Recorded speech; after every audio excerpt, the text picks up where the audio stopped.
12 কন্যার শুভ বিবাহ অনুষ্ঠানটা বন্ধুদেরকে বলবো প্রথম থেকে শেষ পর্যন্ত দেখার অনুরোধ রইল। তোমাদের ভীষণ ভালো লাগবে।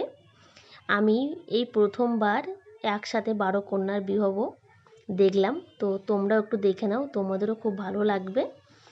চারিদিকে ফুলে ফুলে ভরা, দেখো কি সুন্দরভাবে সাজিয়েছে চারিদিকটা। আর 12 কন্যা বসে আছে, দেখো দারুণ একটা দৃশ্য। আর সেখানে আমি সৌভাগ্যবশত উপস্থিত ছিলাম, কেননা এটা হয়েছিল বাগবাজার। আর বাগবাজার নার্সিংহোম, সঞ্জীবনী নার্সিংহোম, ওখানে আমার মা আইসিইউতে ছিল, তো আমাদেরকে রোজ সেখানে যাতায়াত করতে হতো। সৌভাগ্যবশত সেই দিন এই অনুষ্ঠানটা সেখানে হয়েছিল। আর আমরা সেই অবস্থাতে ছিলাম না, তবু চেষ্টা করলাম একটু তোমাদের সামনে তুলে ধরার জন্য। দেখো আমি দেখাচ্ছি, জানি না কতটা দেখাতে পারছি, কত ভালোভাবে তুলতে পেরেছি জানি না। সবাই দেখো, একটু লাইক কমেন্ট করো।